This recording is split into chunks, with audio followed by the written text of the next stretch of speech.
Hello. Thank you so much for joining me today. How you doing? Today I was thinking, what should I react to today?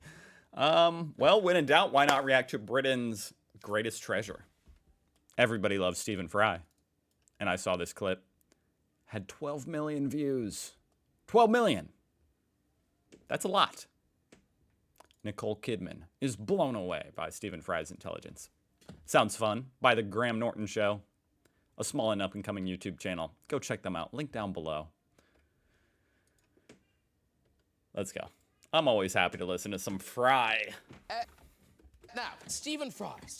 Yes, sir. Stephen Fry. Brings us, well, I say sequel, it's more of a continuation. Yes. Of your best-selling book of Greek mythology, Mythos. This is Heroes. It's out now. And, I mean, the first one was such a huge hit. It was, wasn't it? It was a big surprise to me. I was delighted by it. I've always loved Greek myths, and Actually, it started, I found myself a year and a half ago. It was around a table at someone's house, and we were all just talking about creation myths and where they come from. And I started telling the story of the early Greek gods, the first ones, and they all went, what didn't I know about that? And, you know, where Zeus came from. Because everyone's heard of certain names, but they don't necessarily know how. I didn't know he was a bit of a historian, is he? Stephen Fry? I know he's a comedian. He's, you know, I think of him as kind of like I don't know, an intellectual, political pundit type. I didn't know he wrote books about, I'm looking at his Wikipedia page. I didn't know he wrote books about Greek mythology. That's kind of random. I like it. Okay, he just does it all. How they go together. And someone said, well, you should write them. So I started to. And now, I mean, I know he has a lot of opinions on religion and stuff, so I guess, you know, Greek mythology, obviously relevant.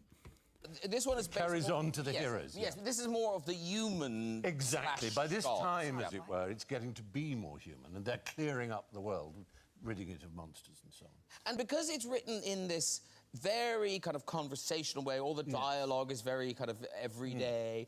Is that you kind of trying to get the reader to make connections between these stories and our own lives? Sort of. I mean, there's no question that for a lot of people, just a Greek word looks somehow as if it belongs more to a schoolroom than to a story, because we think of Greek as being an academic thing, ancient Greek, whereas, of course, to the Greeks it wasn't, and it isn't now. And I also wanted to create an atmosphere. My favourite Greek god in some ways is Hestia, perhaps the least well-known of the firstborn of the Olympians, who's the goddess of the hearth. And the hearth... I don't even know what the hearth is. When you think about it, all our ancestors, whatever our ethnicity, all our ancestors gathered around flames at night to stay warm and to protect themselves from animals. And they told stories about things over which they had no control, like they'd tell their children where thunder comes from and why there's fire coming out of the mountain. Okay. Nicole Kidman's face is just kind of funny. I'm seeing where they got this title now from. Okay. Like, I have no idea what to say in this conversation, but I'm impressed. Mountain. And everything you can't understand and control, you give a name, a god. And so these gods were developed personalities around the fire. And now, I think we can safely say we've lost the hearth. You know, we don't eat round tables anymore. Someone's got a PlayStation in that room and they get a delivery of pizza into it, and someone else has got... Man, that is true, and honestly sad. I say it with a smile, but that is sad. I've always said for a long time, in this household, we're gonna eat around the freaking dinner table. No phones allowed. That's my family rule. We'll see if it works out. They're streaming things in another room. Nobody gathers around and shares stories anymore. We've lost our focus. We've lost our hearth. So I'm trying in the books to recreate the relaxed feeling of sitting around. I actually happen to have been thinking about that a lot lately. Like, it actually kind of bothers me deep down to my core that people aren't as, like, connected individually in person anymore. You know what I mean? Everybody's got a phone. The second there's any bit of silence, any bit of awkward moment, oh, just go straight to your phone. Oh, you're not quite as interested in what someone's saying as, oh, you know, probably Twitter or Instagram has something more interesting, right? Or TikTok. That, you know, oh, you know, I'm not fully invested, like fully 100% interested, intrigued by what you're saying or what this person's saying. I'm just going to go to my phone.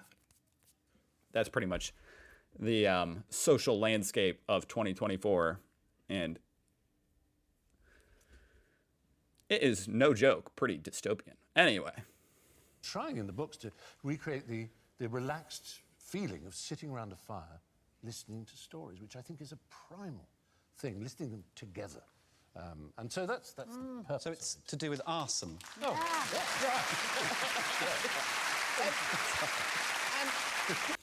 you know, this is kind of a random thought, but I wonder if camping is popular.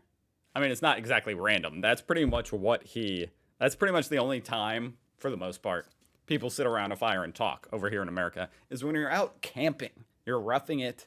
Hopefully you've gone somewhere so far away there's not even any cell service, so nobody can freaking be on their phone. Actually, that's a bad idea. Just in case you need to call for help, I guess. You know, you need some cell service. But anyway, you're around a campfire. Everybody loves it, too. You know what I mean? It's so nice to just leave the world behind. Just be out there in nature around a campfire with people you like. Do people do that over there very much I'm sure they do. I guess I've never seen like a British camp excursion.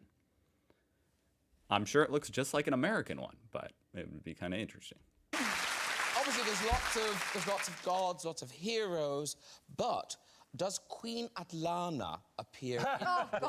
well, I should say, of course, happily, that I'm using the word hero as a gender-neutral word. There's Atalanta, who's one of my favourite heroes. And Atlanta is in your film Yes, I play. Aquaman. Yes, you playing Queen Atlanta. Not my film. Well, Mark Urban's film, is it? Yeah. It's You're in it. Jason Momoa's film. Yeah. James Wan's film. Yeah. Well, you've been named after, I guess that's... Wow, she's a very humble person, huh? I don't know much about Nicole Kidman.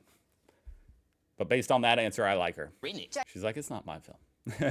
Jason Momoa's film. Yeah. James Wan's film. I mean, it's really not their film either. It's everybody who worked on the film's film. Anyway.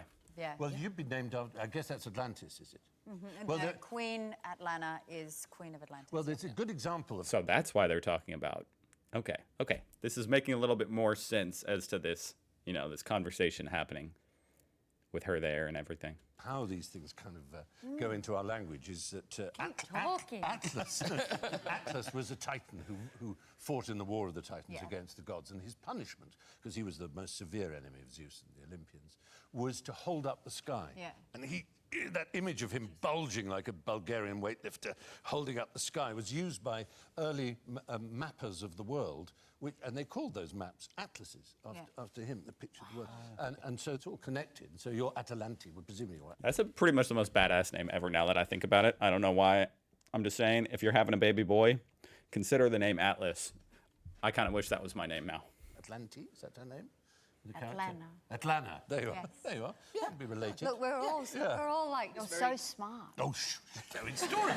It's really... No, Nicole, I can't tell you how smart. You're like, you can't like, So did he know smart. this? Did he know this?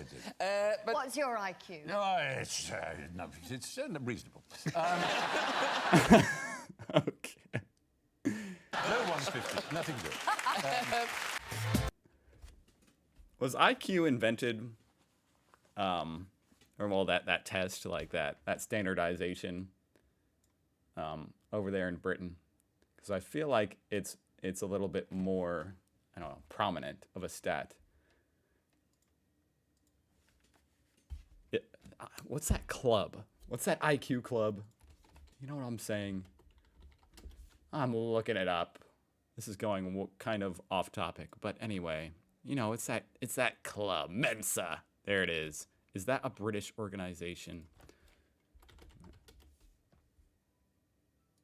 I need to know. You know what I mean? It's in Oxford. All right. Well, that was fun. I love listening to Stephen Fry talk. He's a very humble, intelligent, well-spoken man. What can I say? That was funny. Nicole Kidman, keep talking. That's awesome. Well, that was just a fun video. I had no idea he, was so knowledgeable about the Greek mythology. I'm not at all. I guess I need to go read his book. It's not about how smart he is. It's about his passion for knowledge. Cool. Stephen Fry for president. Can we get that done? Over here in America, I mean. You think he would do it if enough people wrote it in? I mean, not that he's eligible. He wasn't born here, but to hell with that. I want him as the president of the United States. Can we get that done? I don't care that he probably doesn't want the job. I want him in the job. Someone like that, you know what I mean? I mean, there's not a lot of men or women. Anybody like Stephen Fry, you know what I mean? He's kind of a rare breed. But he exemplifies pretty much exactly what I would want out of a leader. Anyway, thank you for watching. I'll see you guys tomorrow.